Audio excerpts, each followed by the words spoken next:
to our first Central Lunch Forum of 2020. And we have these happen every 2 weeks, as I think you know. I think this is the only one that's a triple or a double. Most of the others are single presenters. You have a microphone? So I'm going to do my usual, which is go through some of their resume by way of introduction, and then set things going. The idea is to finish the presentation with at least 15 minutes, maybe, to spare for questions and dialogue. Oh, yeah. Okay. So moderating is Igor Siddiqui, an associate professor here at the Interior Architecture and Interior Design. He's a fellow of the Jean Edward McKeska Endowed Chair and Program Director of Interior Design. He's a registered architect, principal of I quadruple S, triple S. I like Studio. He is. That's more like it, Michael. Which he founded in 2006. He's exhibited in a large range of venues. In fact, there's 4 lines of venues that he's exhibited at, and appeared in publications like Dwell, Interior Design, Art Forum, Texas Architect, etc. He was recently a visiting artist at Cranbrook. He got his Master of Architecture from Yale and his Bachelor of Architecture from Tulane. Izabella Nuckels. I hope I said that just right. Okay. You've just joined us. I have, at UT. recently. All right, so a great introduction to all of us, to Izabella. She holds a BA in Urban Studies, the concentration in architecture from Barnard College, Columbia, and she has an MS in Historic Preservation with an emphasis on material conservation from UT. Both of her theses explored the ethics and practicality of preserving the total work of art within the active built environment. She spent over a decade working on object conservation and historic preservation in Texas and the Southwest. She has particular interest in working with community stakeholders, historic color developing strategies for preventative maintenance, and preserving vernacular historic resources. She is now a lecturer in our historic preservation program and an environmental program coordinator for the City of Austin cemeteries. That's interesting. Mark Macek. Mark, you only have like 6 lines here. I was told it was going to be short. Mark Macek is a friend of all. He's designed and built furniture under the name Macek Furniture Company since 1995. His firm specializes in custom-made projects for residences, businesses, and institutions. Macek Furniture launched production lines at the International Contemporary Furniture Fair in 2005. In 2013, the Texas Society of Architects awarded him the Artisan Honor Award for a career in making. He has also taught our woodworking and furniture design class at UT since 2006. And if you've been here any time at all, you've seen the wonderful products of that studio. And I know you're all lining up to take it. So with that, I'm going to turn it over, I think, to Igor first. Yeah, maybe. Okay. Is that okay with you? Sure. Just for a And minute. Igor is going to set Okay. the whole thing up. And let's thank the 3 of them for doing this.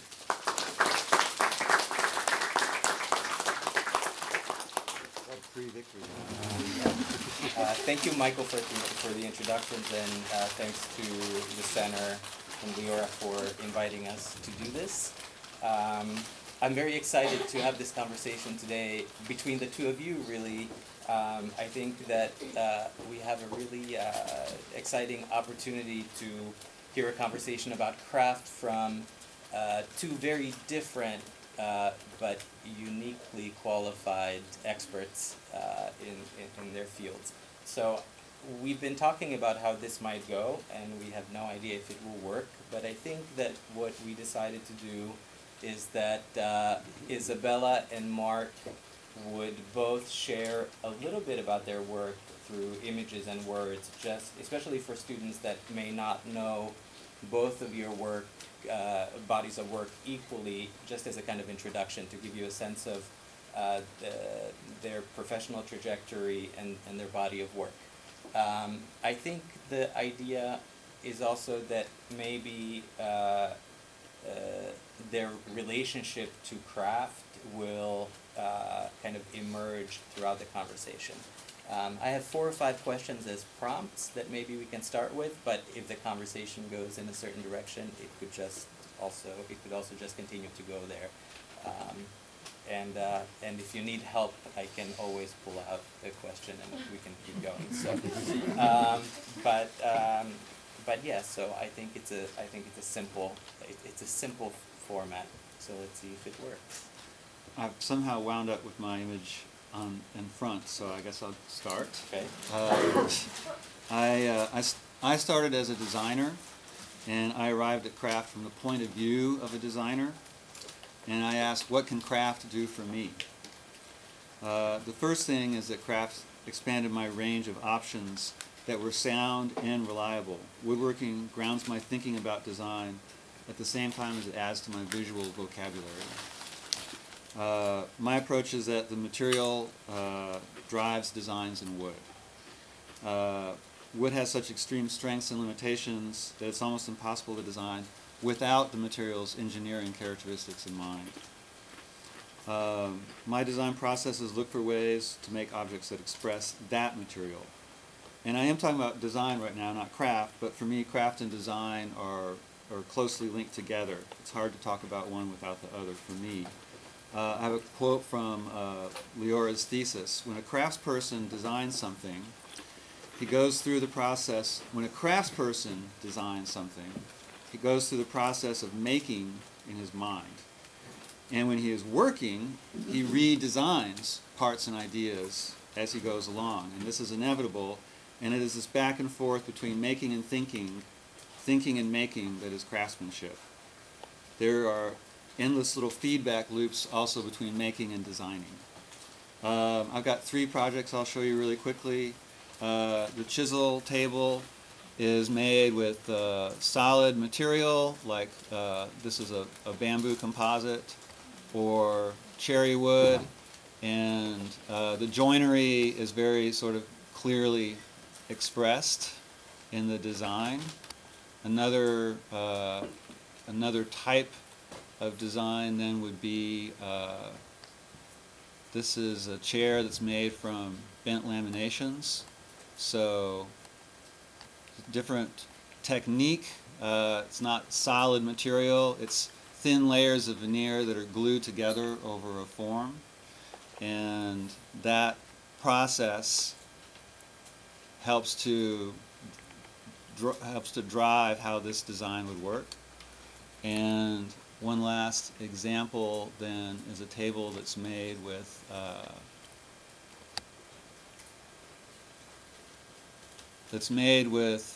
solid wood pieces that have been laminated together, and there's some metal components as well.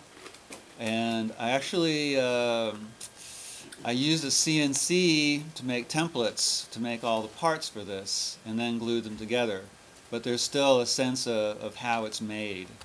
And so I do want, as a designer, I want specific details to grab your eye, and for sometimes the joinery and the tectonics are the theme. So sometimes I am showcasing a joint or a technique that is difficult to make. The design calls out the artisanship. However, if the joint is made correctly, the effort to make that joinery is almost unnoticeable. Okay. Okay. So as everybody said, I'm Izabella Nuckels, and I'm an architectural conservator, and so I wanted to talk a little bit about what that means and what I actually do. I find that most people, especially in Texas, have not worked with architectural conservators or not familiar necessarily with the type of work that they do. So my work is kind of a combination of laboratory material science and history and understanding historic context and the history of materials, and then also making recommendations for restoration, conservation treatments, goodness, and then also doing some actual hands-on restoration. And I picked a couple of projects that hopefully you're familiar with. One of the kind of main tasks in my work is to have an output of work that is not visible. So I am not the craftsman. I am not the person who designs anything or leaves a mark. I am the person who helps to preserve our cultural heritage for future generations, and I'm hopefully one of many people who will do that. And some of the ways that we do that in architectural conservation is through historic finish and paint analysis to try to kind of restore the original color scheme of a place. We also do mortar analysis to figure out the original composition of a mortar, partly for kind of aesthetics and texture and profile, but also because if you are using some modern materials, you can actually cause damage and deterioration to the historic materials. So we look at it kind of a variety of things. Those are only a few of the materials that we test, but this is a project I worked on while I was at UT with Wilfred Wang, the Eileen Gray's E1027 house. And I was able to do historic finish analysis to reconstruct the original and paint scheme in the house. And what that physically entails is going to a site and, let's see if this will work, taking samples, physical samples from the wall, taking them back to a lab. So UT actually has a really wonderful conservation lab, but most conservators do work out of a pretty standard chemistry lab. And kind of the process for finish analysis is to cast them in resin cubes to analyze them. And these are some photomicrographs of uncast paint samples, but you can also see through the process of kind of discovering the original intent of the space. You can also see kind of the history of the space and start to recreate kind of different points and periods in time. And one of the things that I'm particularly interested in, why this conversation with Mark is so great for me, is that I am really drawn to kind of the smaller aspects of preservation, preserving the interiors, preserving colors, preserving kind of the nuances that allow you to experience that environment and space and its original intent. So it's not just about preserving an exterior of a building and going inside and having it be brand new. It's about kind of preserving that experience of our cultural heritage. This is a photomicrograph of a cast paint sample, and this is from Battle Hall, which we're all in. This is actually a sample from the lanterns outside, but kind of it shows you sort of where we start with. The bright orange layers are red lead primer, so you go back to kind of into our history detective hat and are looking at kind of what the different layers could be. There's also documentation that the doors and the lanterns were painted green, modeled after the patina of a nearby fire hydrant. So kind of that also confirmed the findings that we had. So these are the original historic colors of those two features on this building. And you can see, the blue has a very different effect than a rich green does, especially with the surrounding vegetation and trees. And then lastly, this is, well, actually I have one more after this, but this is another example of the type of work that I do. This is one of the log cabins that UT has at Winedale. If anyone's been there, it's managed by the Briscoe Center. And, a big part of my work is also doing condition assessments, wood species analysis, looking at the original chinking, trying to figure out how to kind of ethically and responsibly restore or stabilize a structure like this. And then lastly, to kind of lead into maybe the conversation with Mark, this is a table that Donald Judd designed at Trinity in Marfa. This is what I did my master's thesis on. This table is made out of dimensional pine and coated in linseed oil. So over time, it's developed this really tacky, sap-like, darkened patina. It was natural wood when it was first constructed. The wood is all warping because of the oil, and there's all sorts of insects and rot and different conditions. So, my thesis was discussing what do you do with pieces of furniture like this, and do you put them in a museum in a glass box and not let anybody touch them, or do you try to figure out a way to preserve them in this active environment where they were intended to be? So I guess I'll leave it there. So in the end, what did you recommend? So in the end, I recommended replacing it, which is Just what completely. they have historically been doing. Okay. Yes, So- replacing it completely. And it would actually be quite different from the It way would that be it is different. now. So Yes. I think one interesting theme, and this came up in our previous conversations and also in both of your presentations, is this question of visibility or invisibility of your expertise. So Mark, you said that in your work, or at least in the examples that you showed, that it's important sometimes to give one a sense of how an object is made, especially at the scale of detail, and especially a detail that's difficult to make. And I think for you, Izabella, you said that your work is doing its best job when it's invisible. Yes.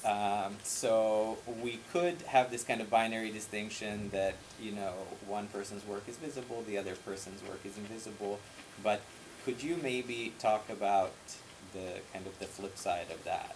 And it seems like in this case for you, the effect of your work is quite visible, right?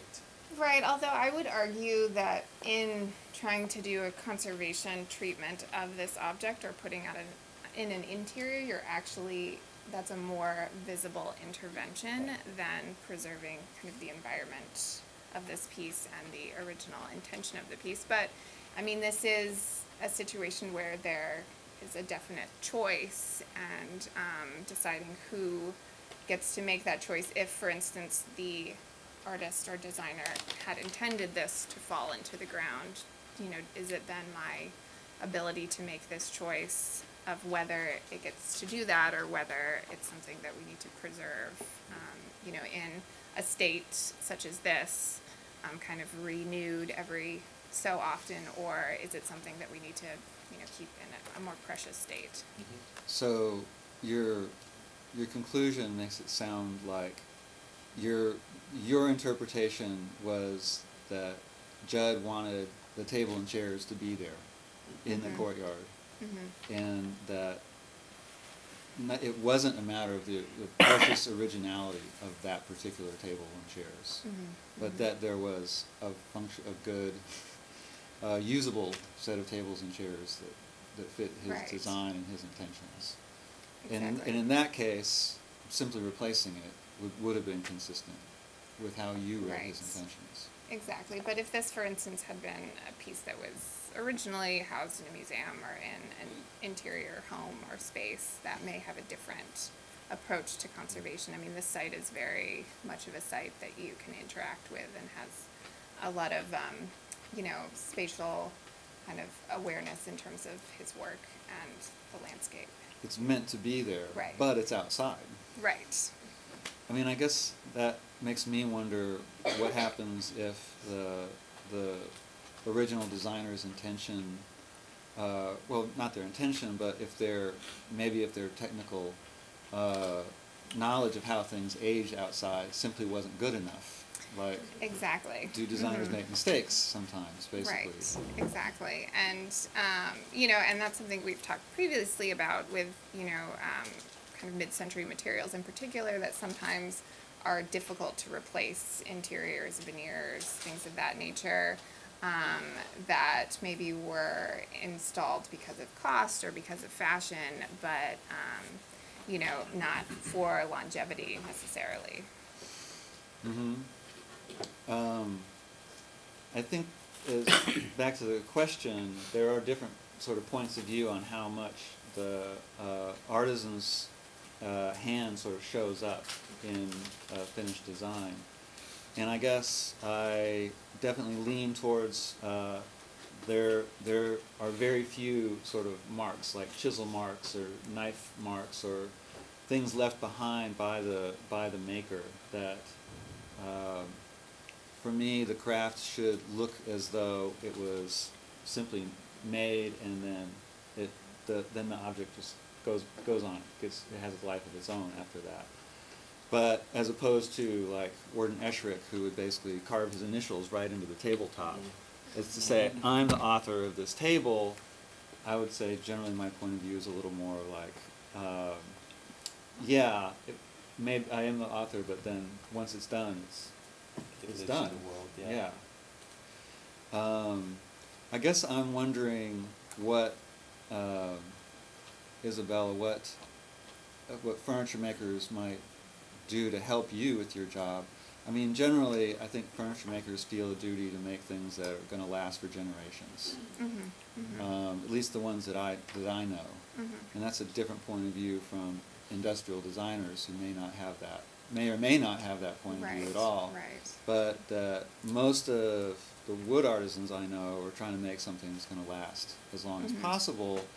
So they'll use good materials, they'll use good glue, and then hopefully it lives in an environment where it can continue on and not be spoilt by insects living in it. But I guess I'm wondering what, from your experience, what furniture makers in particular might do to help you with your job. Yeah, I mean, I think there's always the piece missing when things enter into kind of the owner sphere of the maintenance, and this is something also with, the log cabin, for instance, that log cabins, the chinking is supposed to be redone every year. A lot of, items, especially made out of wood, are intended to have kind of some kind of care over time.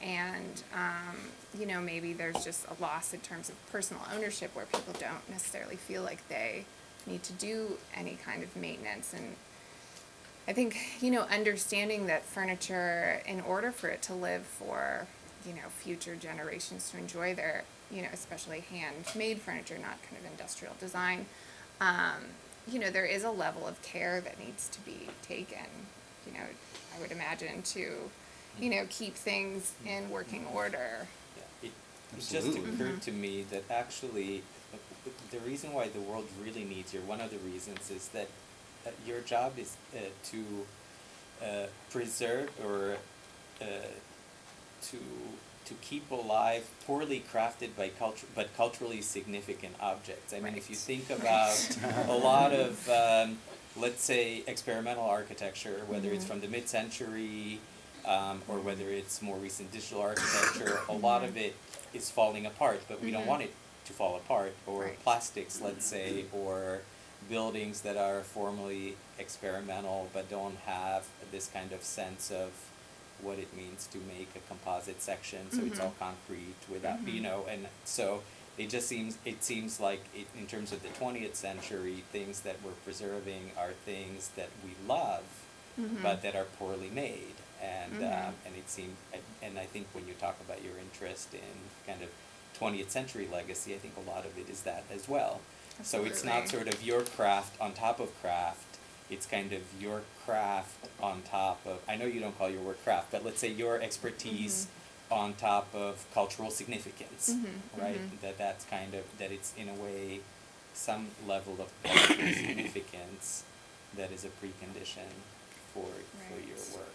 Right. Yeah, no, I mean, I think that's, a good point with a lot of the, work that's coming out of the 20th century that we're kind of struggling to figure out ways to preserve, but also, not only are physical experiences important to preserving cultural heritage, but they're also important for, historians to have different interpretations later on. I mean, your work may have some inherent qualities that you don't even notice because they're so ingrained in your life that in 200 years, somebody may have a very different or interesting take on that. And if we don't have any of this physical material culture left and any of the, craft and building technology and joinery, for better or for worse, even if it is poorly constructed, it's difficult for us to look back and kind of look at that era critically, if we just have the pictures and what people want to remember. Are there any skylights in E1027? E1027. And did they leak? Trying to think. I don't think I don't think so. Oh, okay. There's that spiral staircase that goes. Yeah, but no. I can just see, skylights as being one of those sort of weak links in a building Right. where, Mhm. things can go wrong. Yeah, I mean, Concrete really. monuments, Right. all kinds of things. yes, windows in general. Okay. Okay. So,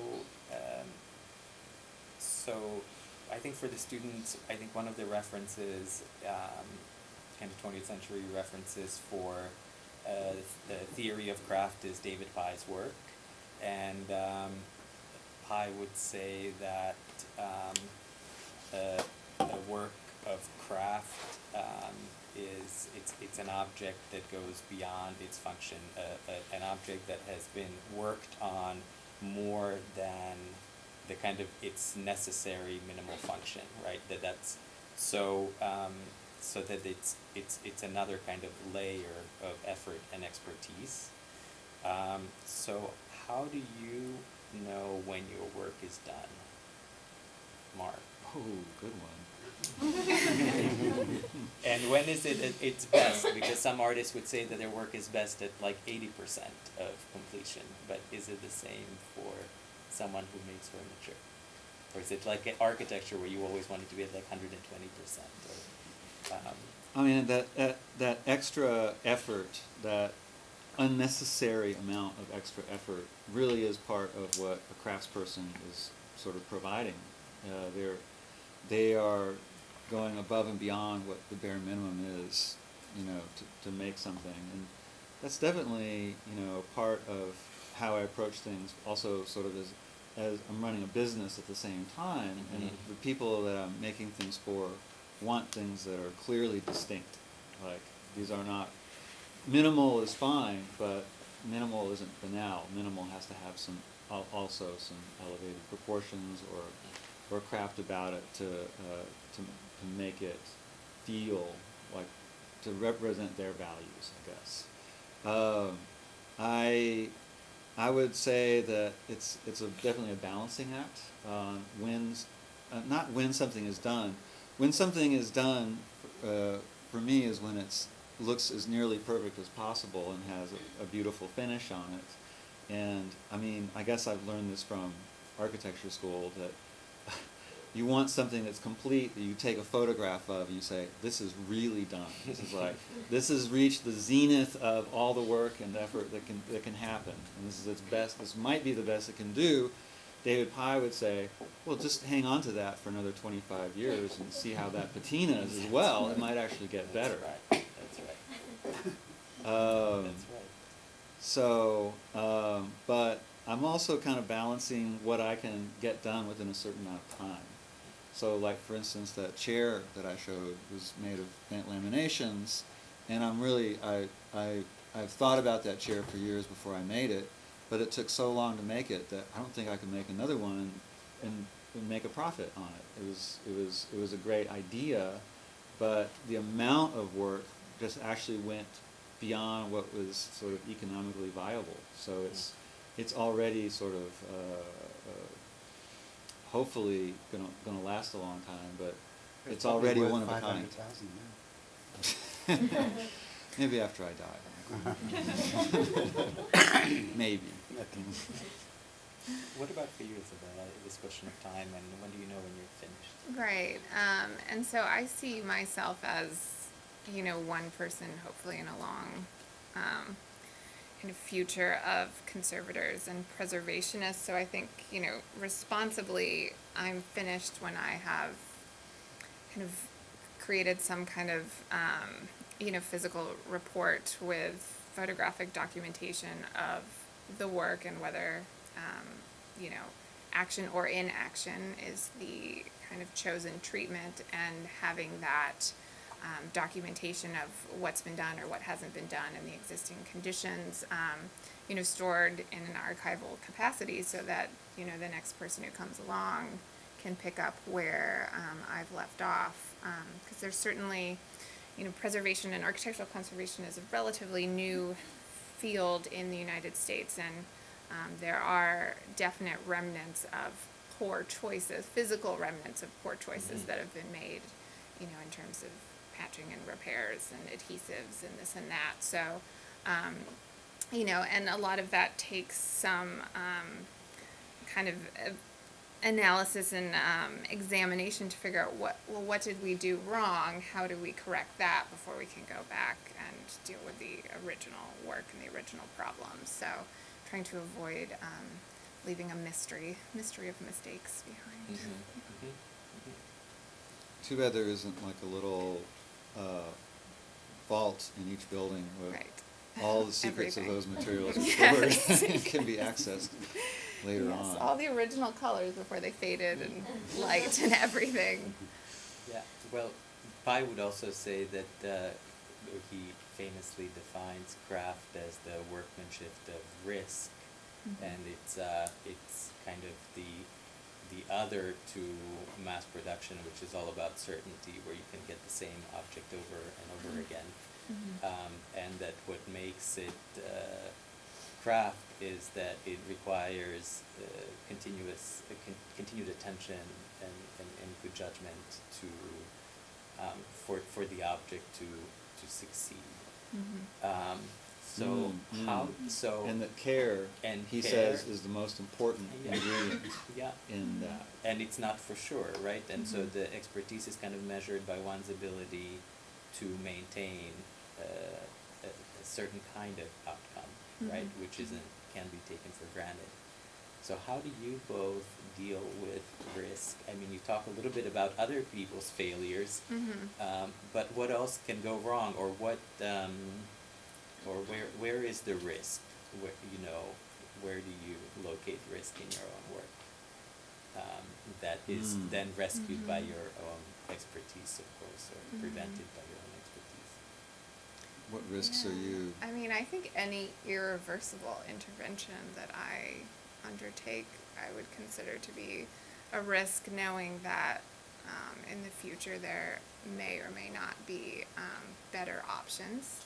You know, when you choose to take any kind of intervention, whether it's, you know, pinning or adhesive or replacing a joint or stabilizing, you're deciding to intervene knowing that, you know, there may be a better adhesive that is developed that's more appropriate for this material, or there may be, you know, a better analysis for mortar in the future that can tell you, you know, something more specific about the aggregate.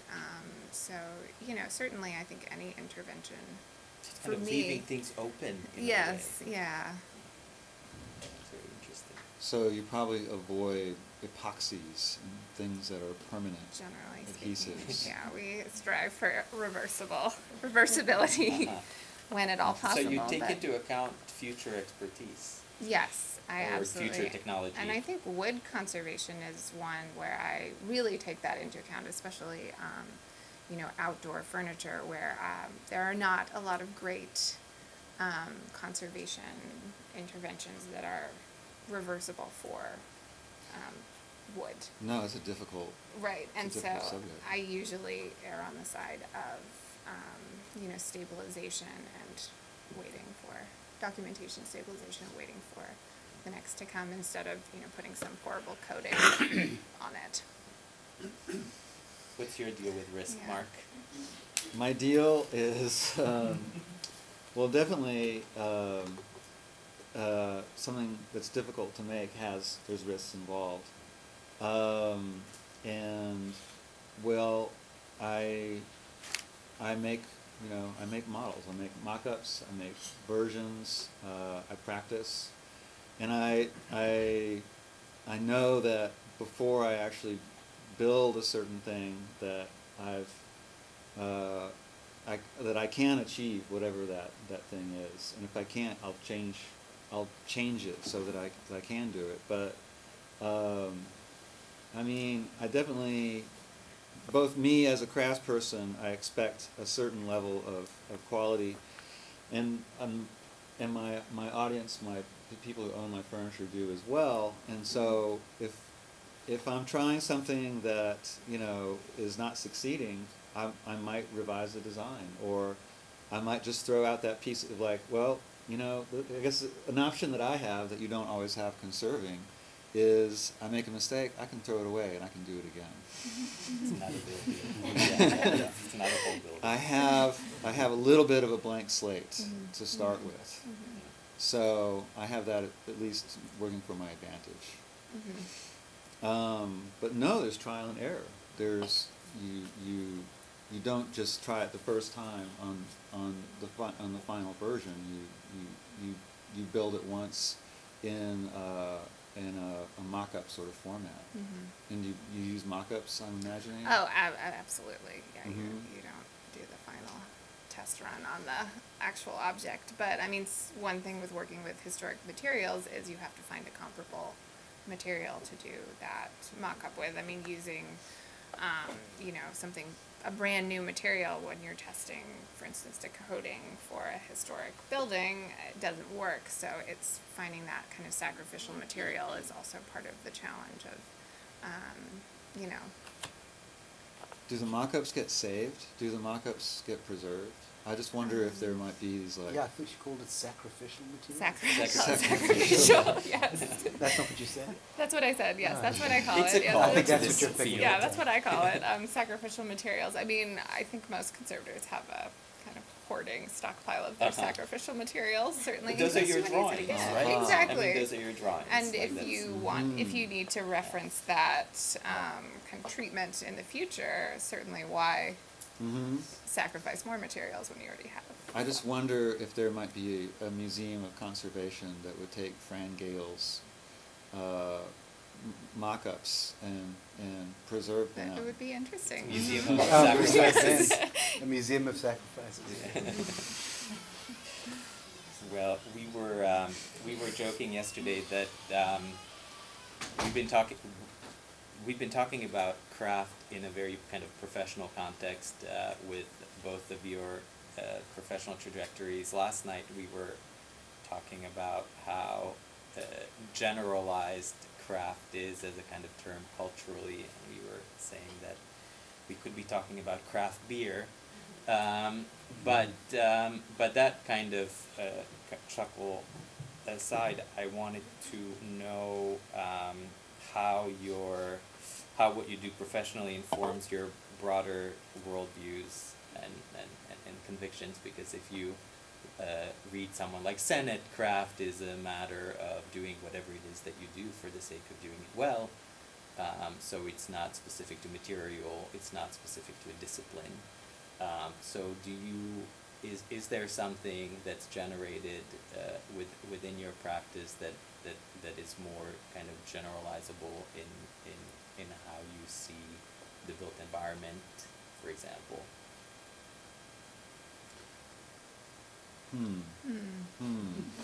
Very profound. No. Oh, yes. Very.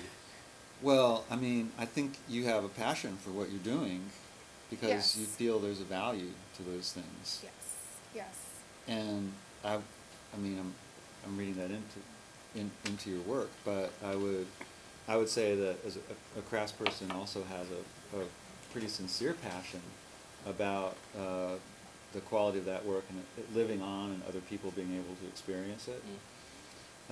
Doing something well for its own sake, I've heard that as a description of craft before, and I picture these Zen, Japanese woodworkers making the inside of a joint absolutely perfect, even though it's going to be covered up when the joint is actually assembled. You'll never see that inside again, but that they have put almost a religious amount of effort into even the parts that don't show.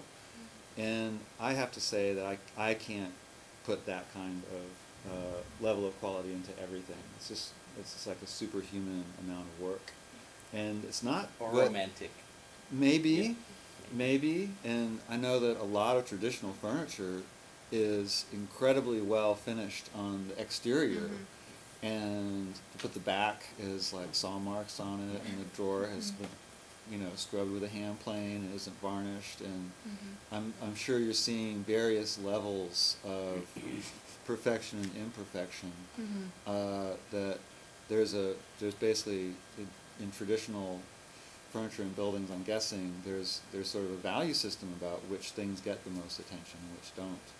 So I have a little bit of an argument with the idea that you can do that you're making things as well as they can, quality for its own sake in every possible circumstance. I don't think that's historically how it's worked. No, and I mean, I think you have a lot of situations with vernacular and homemade. People were not living in log cabins because this was their preferred building. They were living in log cabins because they could build one with available resources. And then, even going into kind of the work that I do in cemeteries, and we have a lot of, in our historic African American cemeteries in Austin, a lot of handmade markers and works that are not made by craftsmen. They're not made by people who do this or are necessarily striving for quality, but they're made for sort of a cultural remembrance significance, and thinking about how that craft, which is really a kind of homemade kind but still a craft of cultural craft, how that can be preserved in a way that stays true to what it is when it doesn't necessarily have a logical system of construction. Well, you're also asking how these issues around crafts might affect our worldview to some extent. Well, I mean, I think also, I think it's a question to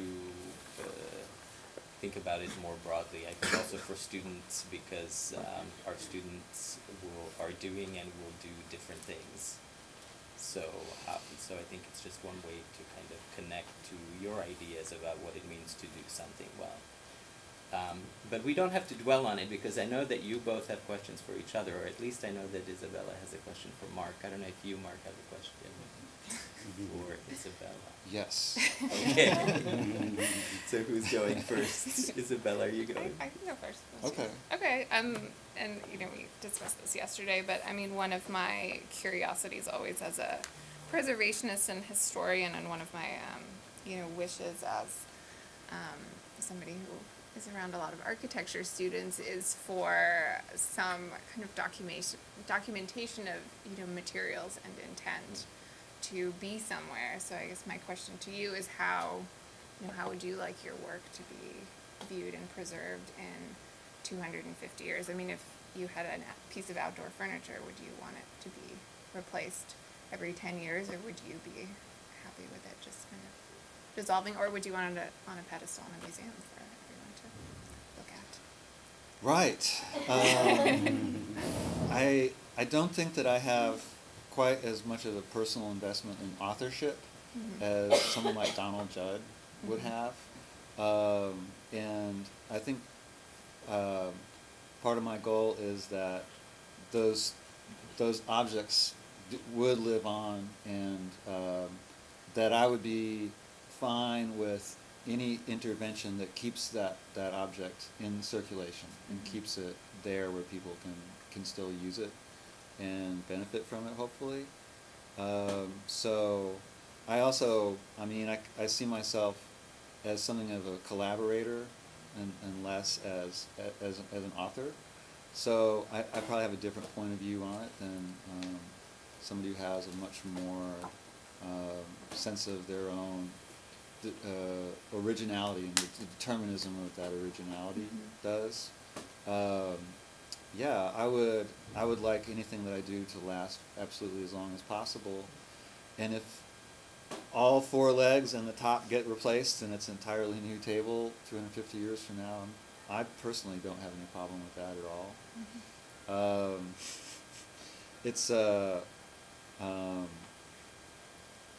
It is a great question.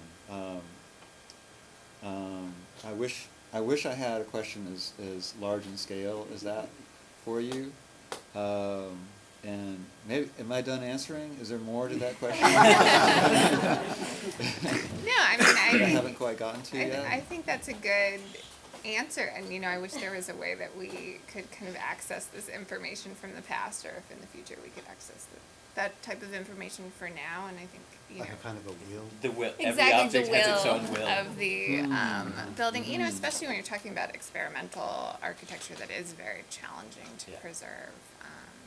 Yeah, I mean it's something that I always have a lot of curiosity about. But I mean, one thing we did talk about is, does the authorship transfer to this kind of wider kind of ownership of cultural heritage in the future anyhow, whether you like it or not too. And I mean, that's something that people in the future get to decide that, Mark's furniture is too valuable to replace the legs on, so.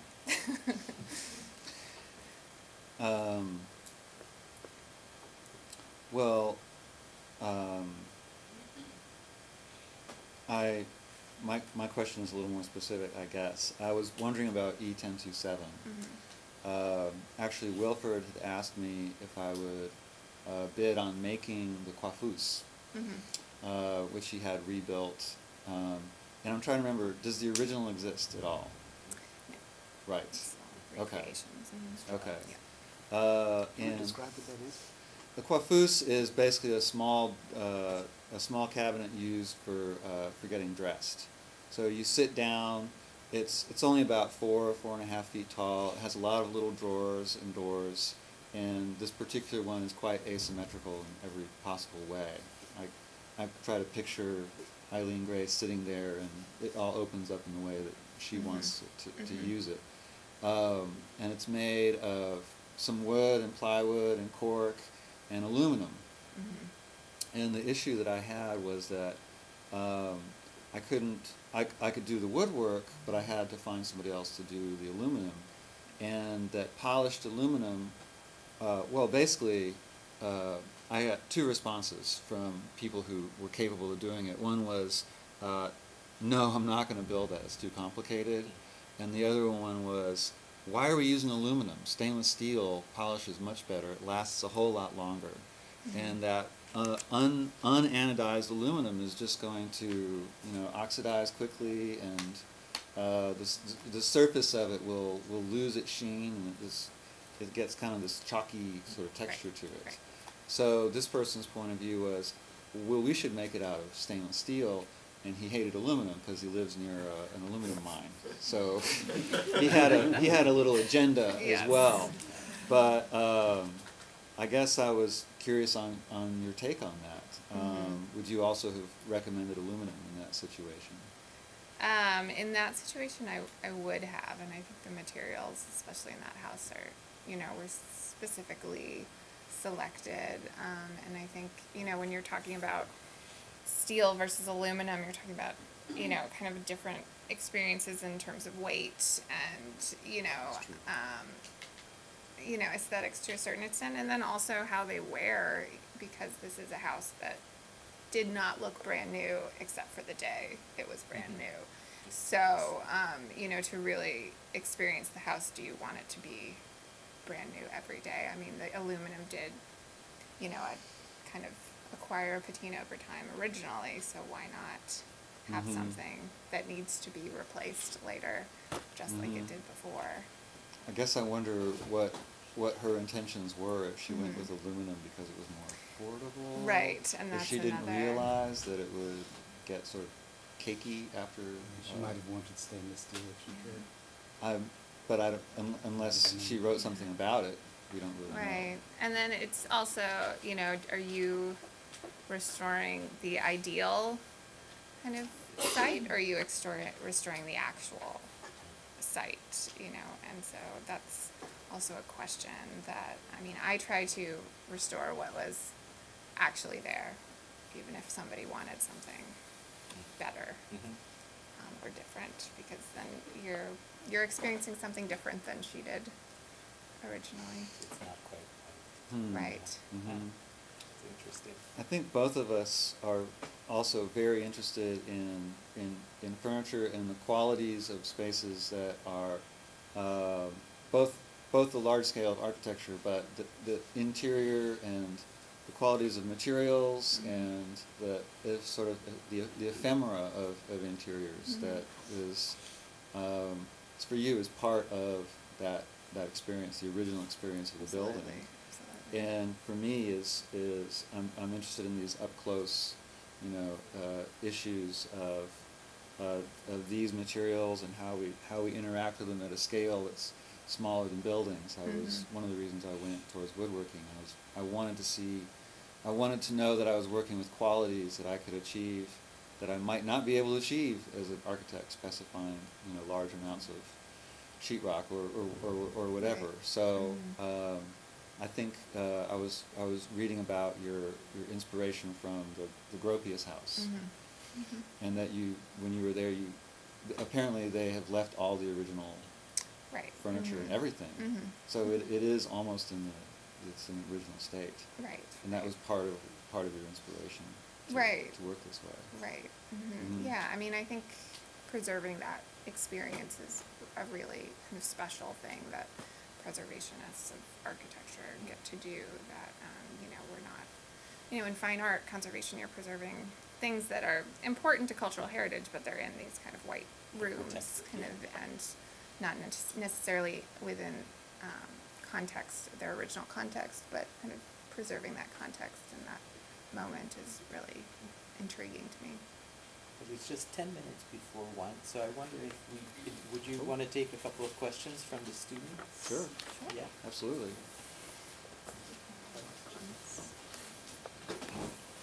There's a question right there. Yes. Yeah. So I guess this question would be kind of for both of you. But Mark, you talk about your effort should become unnoticeable, even though there's a lot of it, right?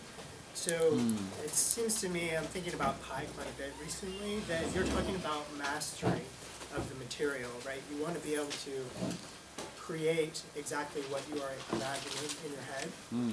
Now, I wonder, Pi kind of seems to think that this is meaningful to people as a metaphor for the mastery of nature, and that our historical condition, where we were at the whim of nature, compelled us to find objects which kind of showed our mastery over nature, that we found those comforting. Now, in this era when the manufacture of our environments has led to us occupying kind of a constantly manufactured perfect kind of idealized shell, I think Pi believed that the rough hewn would be of interest to people again, and I'm wondering if you find in your kind of professional practice that sort of fascination has returned, and whether you're responding to it in ways. I think there is a fascination nowadays with how things are made and with hand-hewn qualities. Seeing a lot of live edge wooden slabs, for instance. The live edge is something that isn't even made by human hands at all, but in the spirit of George Nakashima and the Japanese tradition of wabi-sabi, we're saving those live edges, and that a hand-planed surface as well has also a certain beauty to it, that it's not as flat as something that's been sanded, but it actually has a certain other really nice quality about it as well. I think that I was more interested in things that were, as I was a younger artisan, I was more interested in things that were so finished to be as perfect as they could be. And I've actually gotten more interested in handmade textures, hand tooling, and what kinds of beauty those things bring. Partly it's from reading Pi, and partly it's from just wanting to try different things. And I think there is definitely like a cultural interest right now. There's a magazine called Mortise and Tenon Magazine. It's all about hand tools. There's nothing except hand tools and antique restoration. And you even visit a conservancy in Yale where there's all these antiques, and they take one down and they take it apart and take photos, and so there is a little bit of a sort of a sea change going on in my world and people that I know with the interest in the risk, the workmanship of risk, as Pi would describe it. Yeah, and I would say in the field of preservation, to add to that, there are craftsmen who are coming out and, only using hand tools to restore windows and to do things that take a significantly longer time to do if you're just doing them all by hand, but to preserve kind of the building, the craft of the technology and the craft of the maintenance. And there are people who only do that, and they seem to still have enough work to keep doing that. So it's interesting. People, I think that relationship to the tools gives you a different relationship to the material than doing kind of a more high-tech kind of restoration too. I think there's a respect for history that has grown significantly since I was a student, and I see it all over the place, actually. Are there any other questions? Yes, John. Mine is less academic. I'm curious what happened to that table. That table is currently there. Yeah. It's still there. It's there. It's still there. Oh, okay. Yeah, it was there last week. So. Right there, behind that wall. It's right there. There are I think a couple. with people yeah. leaving, we're going to say thank you all and stick around for more conversation.